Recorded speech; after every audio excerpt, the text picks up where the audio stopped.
What's going on? Jake here with Uncommon EDC, and today we're taking a look at my favorite Victorinox model, the Victorinox Cadet. And after I wrap up filming this video, I plan on retiring this model from my rotation, at least for now, and I'll talk about the reasons why later in the video. But let's start with this model. So these are available retail for around $45, which is definitely an increase in cost from when I bought my first Cadet just a couple years ago. I think they were around $30 to $35. And at that price point, incredible value, but I still think great value, and I would still pick up another at that $45 price point. I probably will at some point, to be honest. And so these are available in several different colors, and just the kind of regular colors, there's probably only 5 or 6 of them, but they've done a ton of exclusive with international retailers, US retailers, and also timed exclusives. And so between all of those, there's probably 30 to 40 or more different colors available of this model, and they're extremely collectible, hold their value really well, especially those limited versions. If you're trying to be complete, it's going to cost you quite a bit, because I know some of those rarer exclusives that sold out pretty quick can go for a couple $100s on the secondary. And so I'm definitely not trying to be complete, although I have a handful of these and may pick up more in the future. Not something where I'm trying to complete all of the different colors, but yeah, very expensive if you do try and get into that.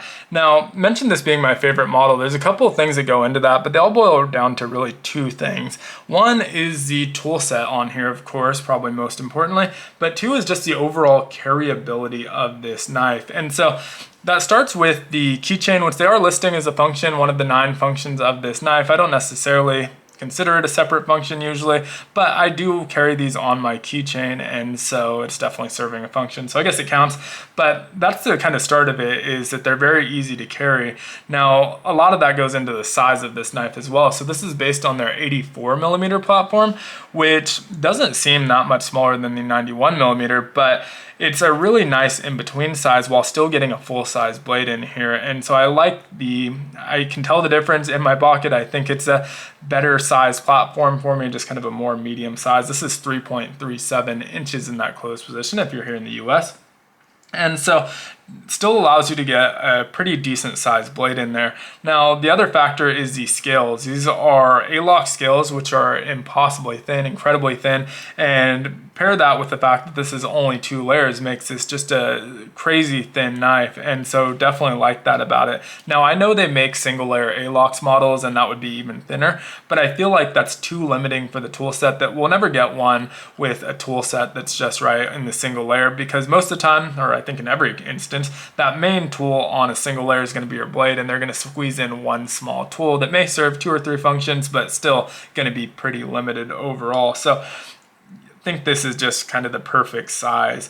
Weighs 1.6 ounces, so also really lightweight. These aluminum scales, all of the different colors, they are going to show age, especially if you put them on your keychain. I think it looks great, actually. I love that just kind of peak of silver showing through, but if that's not for you, I would probably go with the silver one, because it's going to show a lot less of that age.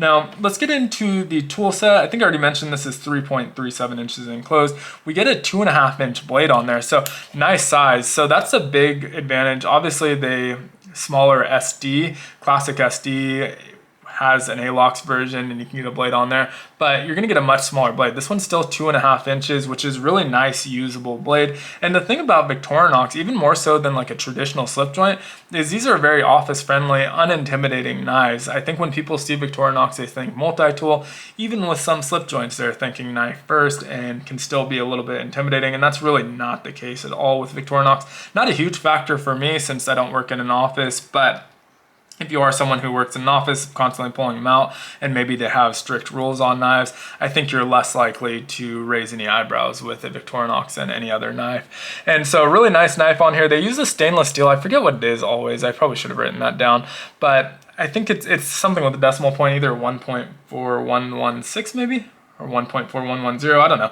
Something similar to that though, but it's a nice steel. It's easy to maintain. You can just maintain it with this drop. Gets a really nice edge on it and holds up really well overall. Now, there's no half stop on this blade, but very consistent action with pretty much any Victorinox that you get. The pull always feels the same, and their fit and finish is always top notch. It's very, very rare. It's not unheard of. They put out so many knives that of course people get some with fit and finish issues, but I probably have about 25, and I don't think I've ever had a single fit and finish issue. So All really well done, no gaps in the spring. Now, of course, that blade's not centered because we have a second tool on that pile side blade. So that main blade is in the pile side spring, and it shares a spring with our nail cleaner and our nail file.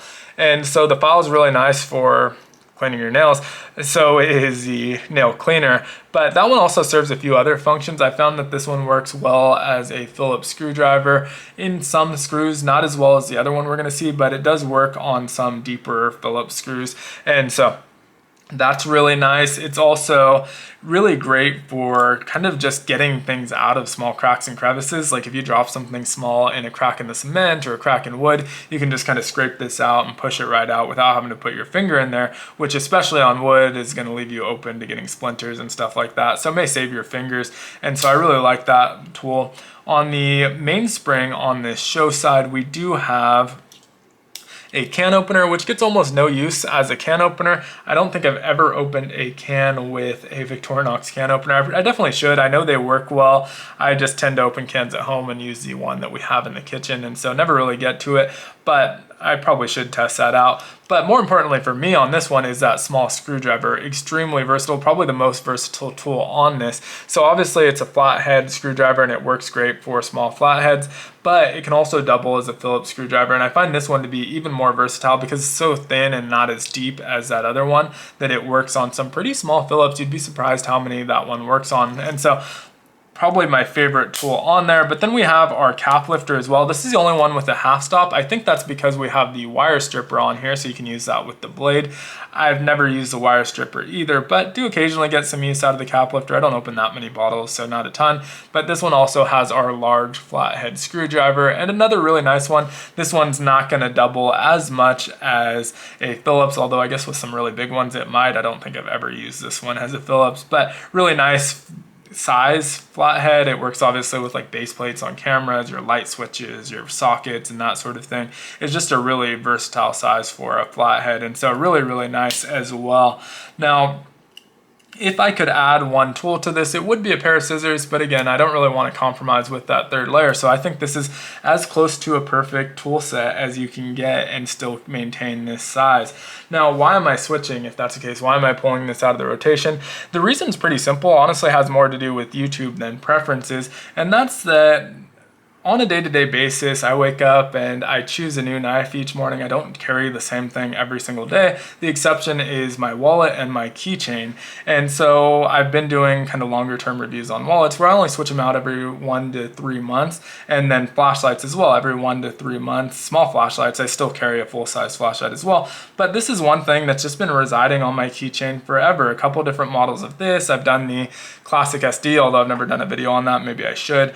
And I've also done the Victorinox Tomo, I believe it was called. I don't think they make it anymore. Really cool model. It was basically a squared off version of the classic, although the scales always fell off. I would pop them back on. Never glued it back on though. I have 2 of them, and both of them I've lost the scales for, and so they're just scaleless versions. But haven't carried a lot of other knives on my keychain, but it's a great place to do these more long-term reviews of stuff because I don't swap those out daily like I do some of my other gear. And so I do plan on retiring this for now. I'm going to carry something else for the next month or 2, do a video on that. If you have suggestions on keychain size, Swiss Army knives, multi-tools, or knives that I should test out in the long term, I already have the next one picked, but after that, very open to suggestions, whether it's something I already have in my collection or not. I may still carry the Cadet a little bit in pouches and in bags and stuff like that, like I do my other Victorinox, but definitely going to keep it off of my keychain for the foreseeable future. But that's it for now. Would love your suggestions in the comments below, as well as your comments on this knife, any thoughts on it or questions about it. Happy to answer what I can, and as always, I hope you enjoyed the video. If so, consider liking, commenting, subscribing, and joining the channel as a member. All help the channel out a ton, and I hope you have a great one. Take care.